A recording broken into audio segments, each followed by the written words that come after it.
What's going on, everybody? Alex here, Nickens Lawn and Landscape, coming at you guys today with a very popular question that I see floating around on social media, and a question that I personally get asked a lot on Instagram, Facebook, or YouTube, whatever platform, but I get this question a lot on social media, and that is, when is the correct time to get into heavy equipment? And when that time comes, should you get a skid loader, should you get a walk-behind skid loader, or should you get a mini excavator? And also, along with these different options comes, should you buy cash or should you finance?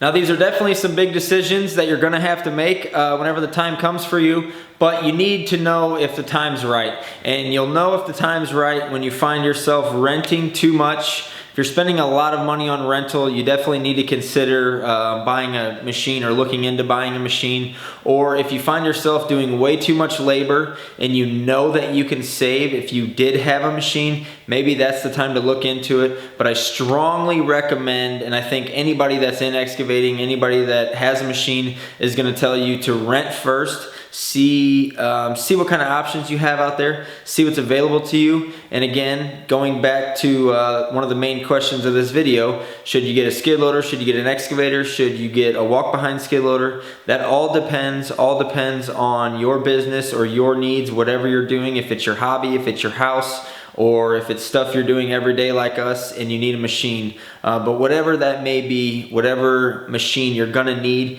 you should rent it first, rent quite a few different ones, and really kind of rack up that rental bill before you jump in and make the purchase. And rental is super accessible, guys. Very, very easy to coordinate and schedule. Most of the rental places around here, Metro St. Louis, will deliver that machine right to your job site. You don't even have to go pick it up. You can call them, you can schedule it. You may pay a little extra fee or whatever, but they will literally bring it right to you. So after you've got some hours in the seat, you have some rentals under your belt, you can kind of decide, or at least kind of narrow down what you need or what is right for you. If you've rented both machines and you kind of like both and you're kind of on the fence, maybe wait and keep renting a little bit longer and see if you can't narrow that down a little bit better. If you're on the fence, I definitely don't recommend buying. But if you've rented quite a few times, you probably know exactly what you want. For a lot of us around here, I know in landscaping, a track loader is very nice. Excavators are nice too, but you can't move the amount of material. Like for us landscaping, when you're in a backyard, you can't get all that material from the backyard to the front yard quickly with an excavator. With the skid loader, you can do that, and a lot of times for what we're doing, skid loader can get the jobs done. An excavator is nice in some situations, and we do have both, but I would say for us, if I were to pick one, it would be a skid loader. So it is pretty easy, I guess. What I'm trying to say is if you know what you're doing, you know what you do every day, day in, day out, you probably have a good idea of what machine is right for you, as far as your first one goes at least. I'm sure you have a couple of ideas of machines that you would want in the future, but when it comes time to buying your first one, you have to pick just one. And like I said, you know your business, you probably know what's right. So once you have that narrowed down, my main suggestion, probably the most important part of this entire video, is gonna be brand, or dealer. You can have the best product in the world, and if you have crappy dealer support, it's not gonna be a good experience. I don't care what you're talking about. If you have a bad dealer, most things that we're talking about here, we're talking about equipment, everything is mechanical. From time to time, something's gonna break, something's gonna go wrong, and you're gonna need assistance. It's inevitable. If you've had a machine, you know what I'm talking about. You're always gonna need something. It's hopefully not big stuff, hopefully it's always small stuff, but you're always gonna need something. You're gonna need an air filter, you're gonna need an oil filter, you're gonna need whatever. You're gonna need a parts breakdown so you can look at the way something goes, or who knows, you're gonna need belts.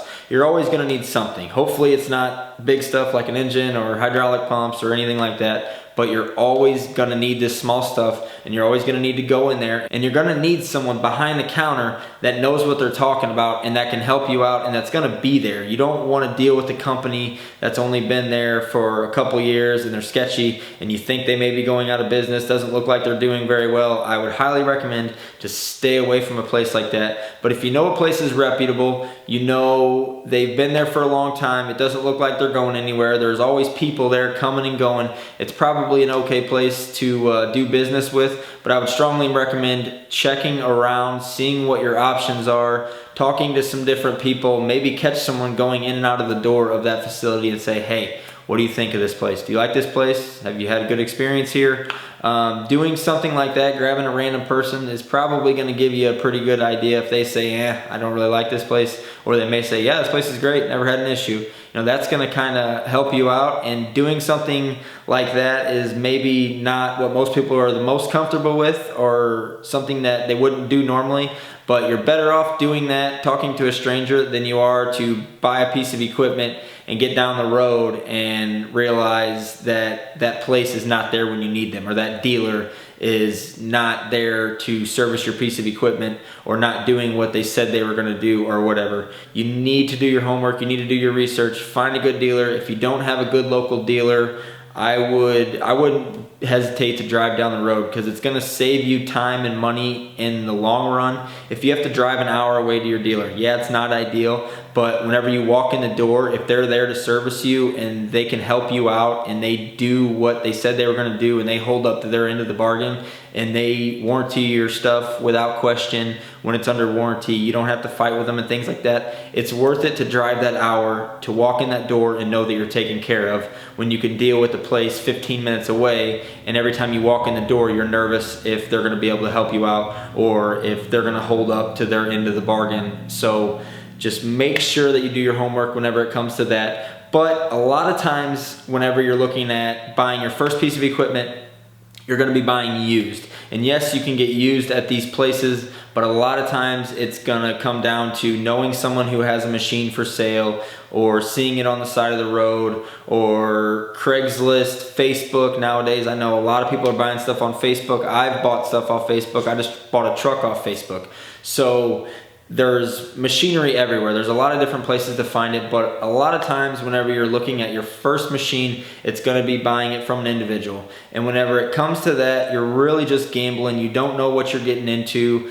Sometimes that can be okay, and sometimes that can really bite, and it can really hit you in the wrong place, if you know what I'm saying. When you're just getting into it, that's just the way it is. You got to do what you got to do. You've got to get your foot in the door somehow. I know how it is. That's how I bought my first few machines. So if you're buying from an individual, don't be scared. But again, kind of like I said with the dealer, if you're going to go buy from an individual, bring someone with you. Try to bring someone with you that knows what they're doing, that knows diesel engines, that knows what they're looking at, and knows what to look for. You can really get burned on a skid loader, even if it fires up and it runs and it works. There's certain leaks on loaders that can cost thousands of dollars.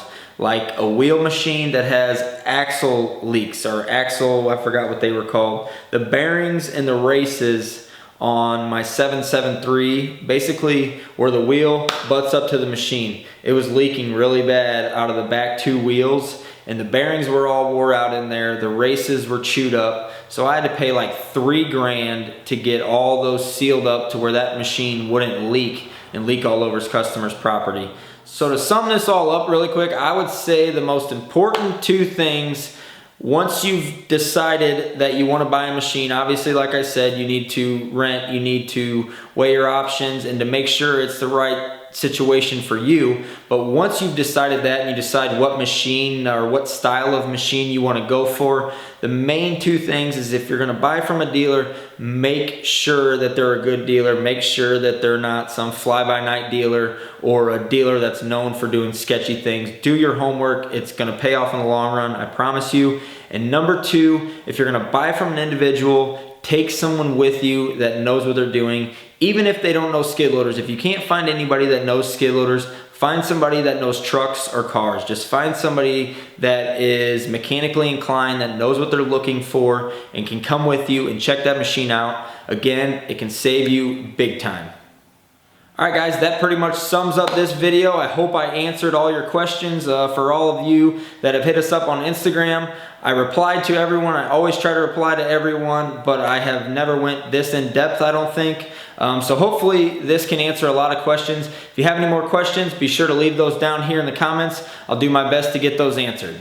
And very quickly, I want to help you guys out that may not be able to find somebody to go with you to look at a machine. When you go look at a skid loader or an excavator, I would say the main thing you want to look for is leaks. Look around on the ground, look around by the tracks or the tires, look around the best you can and look for fresh oil. If you see fresh oil, I would probably stay away unless you're mechanically inclined and you know how to fix it. Sometimes these leaks can be nothing. It can be a hydraulic leak. I've had it to where all it was a loose hydraulic line and all you had to do was tighten it up. But I've also had it, like I said, on that 773 where it cost me $3 grand. So leaks are something that are never consistent really. You never know what you're getting into till you get it cleaned up and you can investigate. But leaks can be very costly, so that would probably be the #1 thing that I would say to look out for. And after you look the machine over for leaks, that would be the first thing I do when I walk up to a property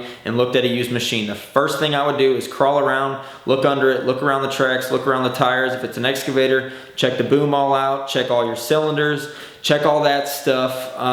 While it's still cold, you can still crawl around, you can pop the door open, check the engine out real good. It's gonna be the first thing you're gonna wanna do.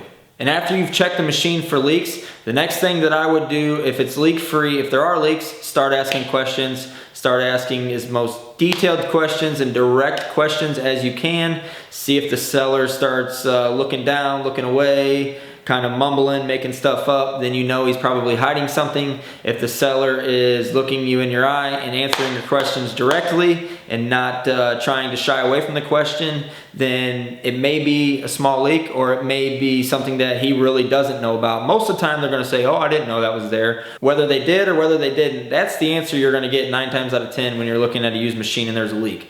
But ask those questions directly and as quick as you can after you find a leak, if you find a leak, and see if you can't get that seller to start nodding and looking away. And after you went through all that drill, you need to fire the machine up and you need to put it through its paces. Start checking all the operations, do everything that the machine is supposed to do, listen for any weird noises, try to find any flaws in the machine that you can. Put it through all the tests you can possibly do. If it's a loader, something you'll commonly see when testing a machine is, because a lot of times you can't just go into a pile and start moving things around or try to pick up a load or whatever, but you can put your bucket down and kind of lift the front of the machine up and see if it'll hold your weight there. But there's really not too many tests you can do with a loader other than just moving it around and testing it. Any kind of goofy stuff, just look for any kind of flaws. On an excavator, do the same thing. Put your arm down, lift the front of the machine up. You can spin around, put your blade down, put your arm down and lift the whole machine off the ground. You can do different stuff like that to test them, but it is kind of hard when you're looking at used machinery to put things through the paces. So just do the best you can. And like I said, if I can tell you anything, if I can tell you to take anything from this video, or if I can give you any tips, the 2 things would be find a good dealer or take someone with you that knows what they're talking about when you go to look at a used piece of equipment. Alright guys, that's all we got for this one. Hopefully this video was able to help you guys if you're in the market for a machine or you're going to be in the market for a machine soon. It was a mouthful for me to get out there, and I'm sure it was a head full for you guys that are in the market or are going to be in the market soon. It's a big decision, but if you're a hustler, if it's what you want to do, they can change the game for you. I promise you that. Alright guys, as always, appreciate you watching. Give this video a big thumbs up and leave a comment down below and let us know what you thought. I'll see you in the next one.